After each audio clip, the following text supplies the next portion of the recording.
Question number 17 संदर्भ company की chemical दुकान है। 2008 में उसका नेट एसेट दिया हुआ शुद्ध संपत्ति 1,80,000 रुपए। उसी को हम लोग कैपिटल एम्प्लॉयड करके माइनस भी करते हैं, ठीक है। कैपिटल एम्प्लॉयड के रूप में लेते हैं नेट एसेट को, ठीक है। इस साल जो है 2,000 रुपये शॉप का रेंट है ना, और 1,000 रुपये केमिस्ट का सैलरी देने के बाद 15,000 रुपये प्रॉफिट कमाता है। जो केमिकल दुकान है, एक तरह मान चलो मेडिकल स्टोर है या जो भी है, ठीक है, एक मेडिकल स्टोर है।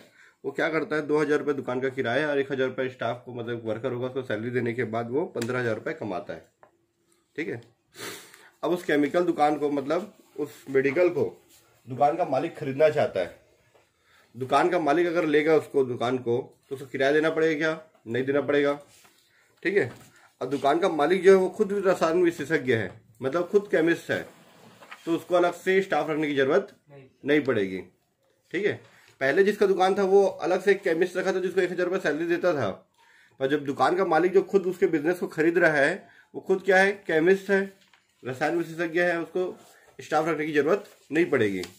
लेकिन वो पहले जहाँ काम करता था, मकान मालिक किसी कंपनी में 1,200 रुपये वेतन पे कार्य करता था, अब वहाँ पे वो काम नहीं कर पाएगा, वो 1,200 रुपये उसका चला जाएगा। लेकिन उसका दुकान का किराया 2,000 रुपये देना नहीं पड़ेगा, क्योंकि खुद मालिक है वो और खुद केमिस्ट है, तो उसको 1,000 रुपये सैलरी देने की जरूरत भी नहीं पड़ेगी, ठीक है। तो क्वेश्चन नंबर 17 का ब्यौरा था। 70 को सॉल्व करते हैं हम लोग, ठीक है। टोटल प्रॉफिट करके डायरेक्ट हम उसको एडजस्ट कर सकते हैं या डिटेल में प्लस माइनस कर सकते हैं, ठीक है। तो डायरेक्ट उसको एडजस्ट करते हैं कि भाई 15,000 रुपये इसका प्रॉफिट था सैलरी वाले देने के बाद। इसमें 2,000 रुपये दुकान किराया बचेगा, क्योंकि माइनस हुआ है तो उसको प्लस करेंगे। 1,000 का सैलरी बचेगा, प्लस 1,200 रुपये जहाँ पे वो काम करता था, अब उसको 1,200 रुपये नहीं मिलेगा, क्योंकि अब वो मेडिकल दुकान संभालेगा वो, तो उसको 1,200 रुपये सैलरी जहाँ वो जॉब करता था वो पैसा उसको नहीं मिल पाएगा, या जाएगा 16,800 रुपये।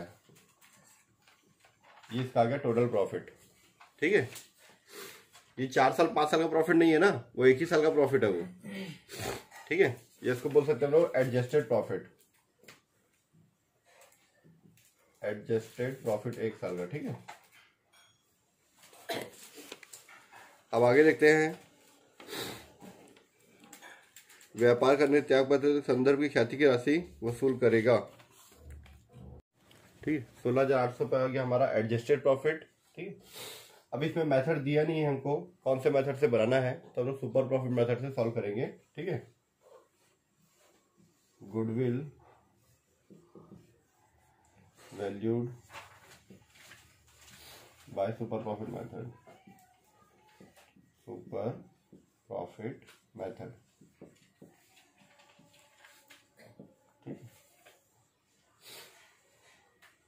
या कैलकुलेशन ऑफ गुडविल देते हैं, ठीक है। Calculation of goodwill by super profit method, ठीक है। तो सुपर प्रॉफिट निकालने के लिए हम लोग क्या करना पड़ता है, एडजस्टेड प्रॉफिट या एवरेज प्रॉफिट में नॉर्मल प्रॉफिट माइनस करते हैं हम लोग, है ना। तो एडजस्टेड प्रॉफिट हमारा जो है कितना है, 16,800 रुपये। इसमें हम लोग निकाल देते हैं, माइनस कर देते हैं normal profit. Normal profit minus कर देते हैं। नॉर्मल प्रॉफिट कितना दिया है, उसका कैपिटल दिया 1,80,000। 80,000 कितना है, उसका 10%। रेट ऑफ इंटरेस्ट कितना दिया है, इनकम की जो ना नॉर्मल सवाल है, नॉर्मल रेट ऑफ रिटर्न 10% दिया, 18,000 रुपये। आपका सुपर प्रॉफिट माइनस में आ रहा है, माइनस में उसको नील लिखते हैं, क्योंकि वो लॉस है ना, तो प्रॉफिट कहाँ है। हम प्रॉफिट से प्रॉफिट माइनस करें तो लॉस तो नहीं आएगा, मतलब वो माइनस में आ रहा है, इसलिए उसको क्या लिखे, नील। सुपर प्रॉफिट नील है, ठीक है। हमको कमाना कितना चाहिए, 18,000 के ऊपर। बिजनेस में 1,80,000 लगाया, इसका 10% के हिसाब से 18,000 के ऊपर कमाना चाहिए। लगभग 16,800 रुपये कमाएगा या कमा रहा है, तो उसके हिसाब से हमारा सुपर प्रॉफिट क्या आ रहा है, कितना ज़्यादा कमा रहा है, कुछ भी ज़्यादा नहीं कमा रहा है, उल्टा कम कमा रहा है, तो सुपर प्रॉफिट नील है। तो यहाँ पे गुडविल का कोई भी वैल्यू नहीं होगा, ठीक है। या जैसे प्रॉफिट की जगह लिख देते हम लोग एक्सपेक्टेड फ्यूचर प्रॉफिट, उसमें भी लिखा हुआ तो हम लोग वही लिख देते हैं। एक्सपेक्ट मतलब कितना हम लोग फ्यूचर में उम्मीद करें कि दुकान किराया बचेगा, सैलरी बचेगा, पर हमारा जो 1,200 सैलरी मिलता था वो नहीं मिलेगा। Expected future profit. ठीक है, अब यहाँ पे देखना, यहाँ पे उसकी सुपर प्रॉफिट की वैल्यू नील है तो गुडविल की कोई वैल्यू नहीं होगी। ठीक है, यहाँ ख्याति का कोई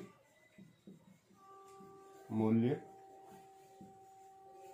नहीं होगा। ठीक है, अतः क्या नाम उसका, मिस्टर संदर्भ कंपनी ना। ठीक है, संदर्भ कंपनी का दुकान था पहले वो। ठीक है, अतः संदर्भ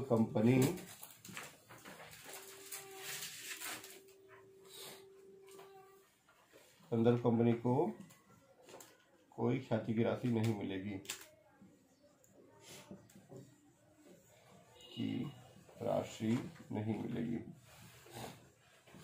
क्योंकि उम्मीद से कम कमा रहा है। ठीक है, गुडविल इसका होता है जो जितना हम लोग कमाना चाहिए उससे ज़्यादा कमाते हैं, उम्मीद से ज़्यादा, और उम्मीद से भी कम है तो उसको कोई गुडविल का पैसा नहीं मिलेगा। ठीक है, ये हमारा क्वेश्चन नंबर 17 का कंप्लीट आंसर।